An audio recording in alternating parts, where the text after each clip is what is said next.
this. Oh, I'm so close. Okay, so particular to the PV, it's going to tell you when it's ready for you to hook the patient up to it. So right now it still says vent startup in process.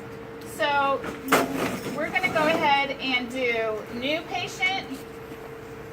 The PV has no standby. All of our other vents have a standby. A standby is for, like, maybe you have a patient coming out of surgery and you wanted to get everything ready for them, and so that you just have to turn it on and hook them up.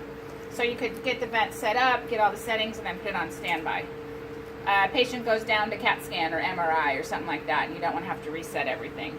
So for the PB, if you want standby, you just turn it off and hit same patient, and it'll put it back to the exact same settings you were on. So there's no separate standby button. So, but we're going to go ahead and do new patient.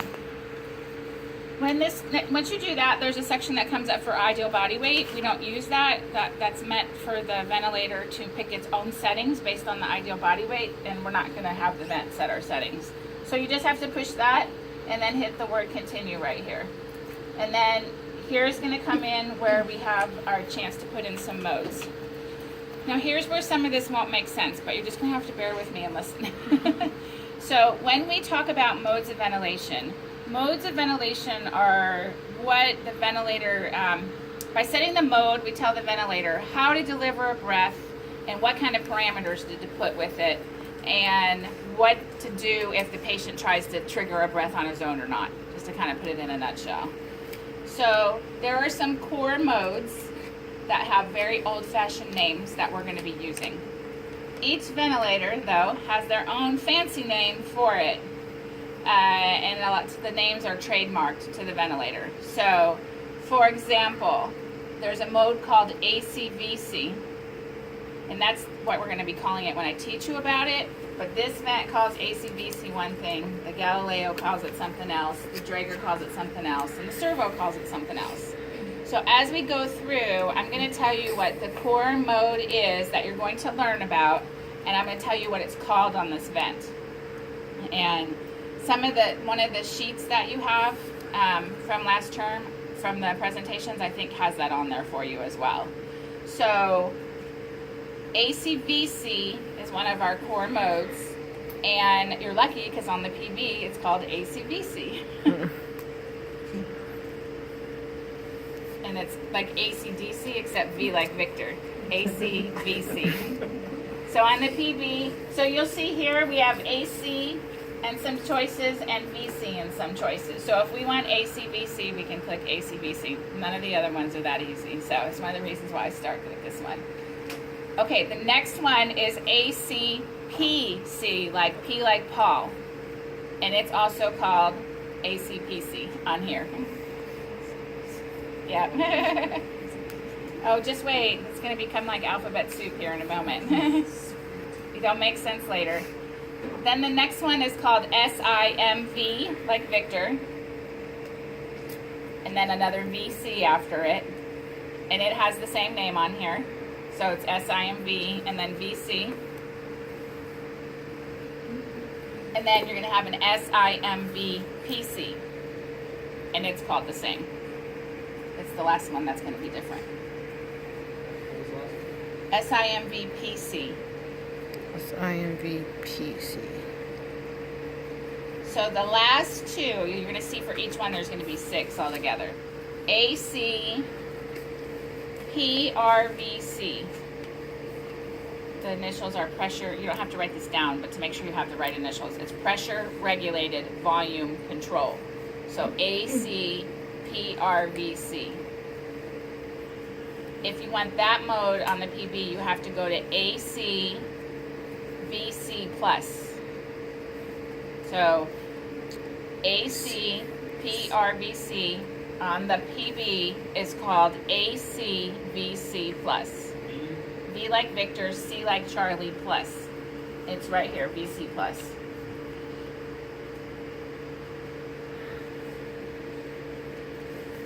And then there's an SIMV.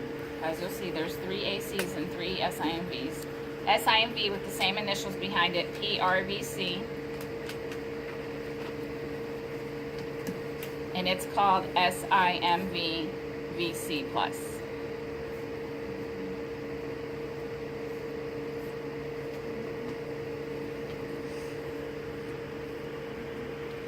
SIMV VC plus. And that's SIMV PRC. PRVC. PRVC. Yes, is SIMV VC plus. Okay. VC plus, just like above. There you go. 2 V's? Nope, one. SIMV. MV VC. Yes, you got it. That's Oh. right. That's right. Okay. Okay. So then over here is going to be trigger type. This has to do with how my patient can trigger a breath on his own. V with a dot over it means flow. P means pressure.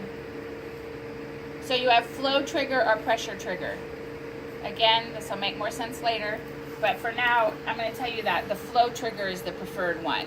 So you would want to pick V with a dot over it and TRIG. It's V with a little dot over the middle of it. So V with a dot over it, TRIG is flow trigger. P, TRIG is pressure trigger. And then we're going to hit continue. Now here we have the option to set all our settings. So as I told you, we were going to have different sections on a ventilator. So the first section that's important is where we set our parameters. So it's set parameters. So any ventilator you go to work on, you need to find the set parameters section. The set parameters is where you're going to input the values that you want your patient to have. So where we'll put our respiratory rate, our FiO2, our PEEP, our modes, and all of that. So that's going to be right here. Couple things that you need to know about this. So make sure you know that F stands for frequency, which also is the same as a respiratory rate, but some of the vents have F instead of R, or RR. VT is tidal volume. You should remember that from PFTs. Let's see. V max on the PB is flow, which we'll talk about more later. Any of these vents, anything on the PB, if you don't know what it is, push it, and that same orange button is going to come up down here at the bottom, and there's going to be an orange writing that tells you what it is. So if you forget that V max equals flow, and you're like, what the heck is V max? Push it, it's going to tell you peak flow. So this is where we can set all of our settings. So, so let's say we set everything we wanted here, and now we're going to hit accept. Now it tells you waiting for patient connect, because the vent says, oh, okay, now we went through everything, now we can hook up our patient. So now, as soon as you do that, it'll start ventilating. So here is your set parameters that you just input. The second section you need to look for is patient parameters. So we set our numbers the way we wanted them to be, but now what is actually happening? That's going to be in the patient readout or patient parameters section. On the PB, that's up here. Everything you need is on this one screen, which is, I like the PB. So up here you're going to have P peak, P peak, which is the same as PIP. And what that is, it's the highest pressure you reach during a breath, which we'll go over that more. I'm just going to try to tell you what a little bit of this means. P peak, the same as PIP, which is peak inspiratory pressure. It's just a different way to say it. P mean is like the average. You'll also see that called MAP or PAW, P-A-W. That's the average pressure in the airways throughout the breath. Now we have PEEP here. So we set PEEP, but what's our actual PEEP reading? So what did we set versus what's actually happening? So we set 3 and we have 2.8. So that's fine. I to E ratio is what's our ratio of inspiratory to expiratory. F total, so I just told you F can be frequency. So we set a rate, but what's the actual rate happening? Because this is plastic, but my patient's probably going to be breathing over the vent, which they can very easily. So what did I set, but what's actually happening? VTE is exhale tidal volume. How much tidal volume did we want to give? How much are we actually giving? And then in the readout section, you'll always find your minute ventilation, which is very commonly abbreviated VE. V like Victor, E. very important because we don't actually set minute ventilation, but we need to know what it's reading out. We indirectly set it by setting our tidal volume and our rate. But there's no button on the ventilator where you go, I want a minute ventilation of 7. You set your tidal volume and your rate, that sets your minute ventilation, and then you'll get that in your actual patient readout. Okay? Everybody with me so far? What's to the so tidal volume then And minute then that minute ventilation? ventilation. So that's all the patient parameters. So first section was set parameters. Second section was patient parameters. The third section you need to find is alarms. And so on this one, our alarms are down here at the bottom. And based on every vent has different alarms. Some default and you can't set them, so you're only going to set what you can. I'm not going to go through all of the alarms right now, but this is the alarm section on the Puritan Bennett. It's down here at the bottom. You just go through these different tabs. And then the last section is waveforms, which on here is right here. It's all the squiggly lines you don't understand. Every vent has waveforms. They're actually very important. So you go to a vent, find the set parameters, patient parameters, alarms, waveforms. Most important sections. Every other one will have some other thrills and bells and whistles, but those are the core points to a vent that if you've never seen it before, that's what you're going to look for. So over here, a couple other things that I need to tell you about this. We're almost done. Remember, this is going to be the longest one because we had all this extra stuff to do. Over here is your alarms on the PB. So you'll know the difference in alarms by sound and color. You have high priority alarms and low priority alarms. Disconnect, high priority. That obnoxious sound in red. Which it actually is much louder than that in an ICU. We have it turned all the way down here. But this is very important. Let's say you're in another room and you hear the vent going off. Whatever vent you work with all the time, you'll get used to the sounds and you'll know that that's a high priority alarm and somebody needs to see what's going on. It could be something as simple as a patient coughing, but that's not always the case. Then there's low priority and medium priority and low priority. So it's red, orange, yellow. And the sound changes too. I probably could make it do something else. That's not as low priority. See, the sound was a lot different then.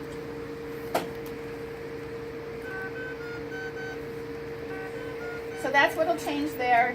Here is battery and compressor.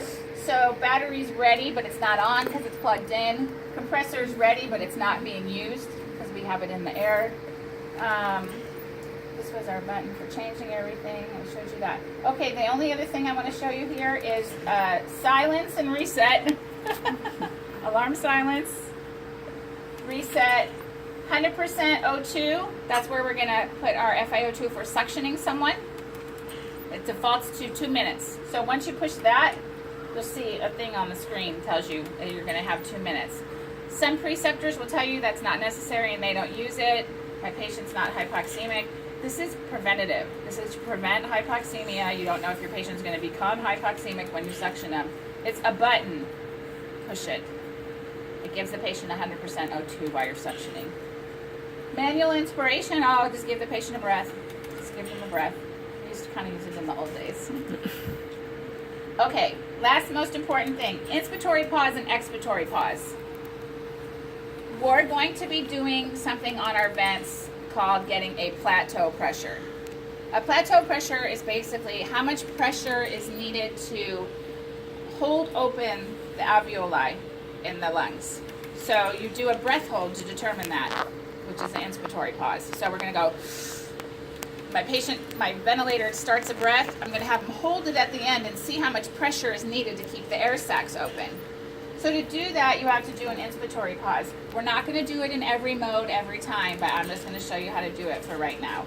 So inspiratory pause on my next breath. You're going to see it's going to flatten out and it's going to say inspiratory and then it's going to freeze and then I'm going to go right into an expiratory pause. So what you're going to get here is what's called a plateau pressure. Plateau, plateau pressure. This is going to be very, very important in monitoring compliance in our patients. So to get a plateau pressure, you have to do an inspiratory pause. We use expiratory pause to get measured PEEP. So at the end of expiration, do a pause and measure the PEEP that's being held in the lungs. That helps us determine if someone's air trapping. So that'll give us a true PEEP reading. So on this one, once you get your plateau, you want to hit unfreeze so it goes back to where it was. But it freezes the screen so you can get it. So inspiratory pause once we start a breath, hit inspiratory pause. Just do it for a few seconds. You don't need to pause your patient's breathing forever. Get your plateau pressure, and then do expiratory pause so we can get a true PEEP reading and compare it versus the set PEEP. So let's say your actual PEEP reading is 10 and your set PEEP is 5. Your patient has air trapping of 5 of PEEP, which will be really important for some of our patients. Yeah, you do an expiratory pause to get actual true measured PEEP. We also call it sometimes intrinsic PEEP. And you take that number and you compare it to the set PEEP.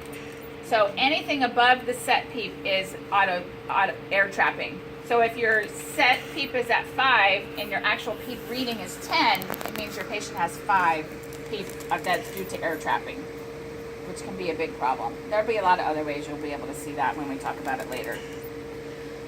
You said their actual, if it's higher than what it's Set at. is air trapping? Yes.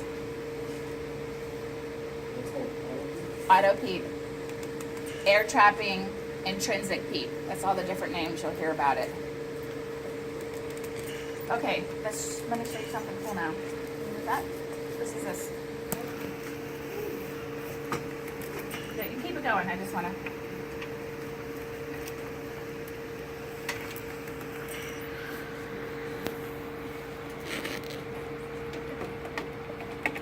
We have some. Huh? Yeah, we have some real lungs here, which are pig lungs, not humans. I used to joke that we took like the last student. He's mummified in the Tupperware. So these are from pigs, which most resemble human lungs in size and everything. So we actually have a couple of them. We will get them out more than once.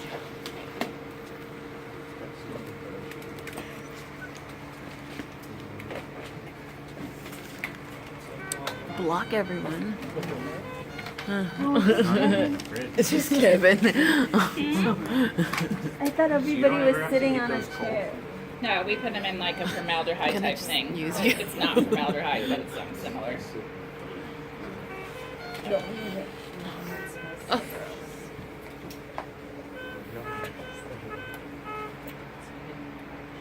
Michelle. Hopefully this is a good set. You might have to get another set. Oh no, here, come, you guys, come over here.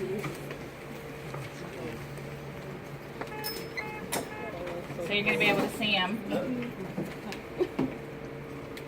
Stand on some chairs if you need to, guys. Come on, don't be shy. I want to make sure everybody. That pig was a smoker. So you're gonna be able to see this guy inflating and deflating. So, can you? That's okay, I can get it. So let's see. Let's turn up our tidal volume. So go ahead. You keep doing what you're doing. Well, we have a few that have pneumos. It's all right. You can actually see the air sacs expanding on the inside and stuff if you look closely with each breath. So right now we only have 3 of PEEP on. Let's turn it all the way to 0. Oh, wait, wrong one. I'm going to turn our PEEP all the way to 0. And then I'm going to show you the difference PEEP makes. So with each breath, we're inflating and totally deflating the lungs. Because remember, once we bypass our airway, all of our normal PEEP is gone. So the whole idea, to have a minimal amount of PEEP on everybody is to keep the air sacs inflated a small amount. Otherwise, with every breath, you're completely inflating and deflating all the way to collapse. So with every breath, we would have to open, shut, open, shut. And if you think about if you're blowing up a balloon, is it harder to blow up the very first time with not any air in it at all? But what about if you put a little air in it and then blow it up after that? It makes an opening, it puts tears in our AC membrane and causes problems down the road. So it's good to always keep a small amount in there. And the more PEEP we use, the more we're going to recruit lung tissue that's not inflating. So right now I'm going to put it on 10. And I want you to watch the difference in between breaths when we go from 0 to 10. We might have to go higher because this guy's a little sad. I have a better lung, but you can tell it a little bit, yeah. So we're holding some air in there instead of letting it go all the way down. What about 5? So the higher the peak, the more air. Yep, the more that's being held in there. So now we're going to go to 20. What's a normal peep? We start everybody with 5. That's pretty routine.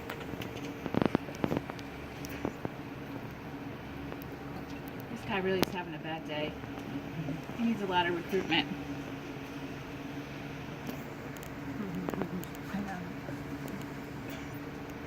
Can you, Naz, can you do me a favor? Can you get the other lung in there? It's on the right on the bottom. It's in the shelf that says NIF.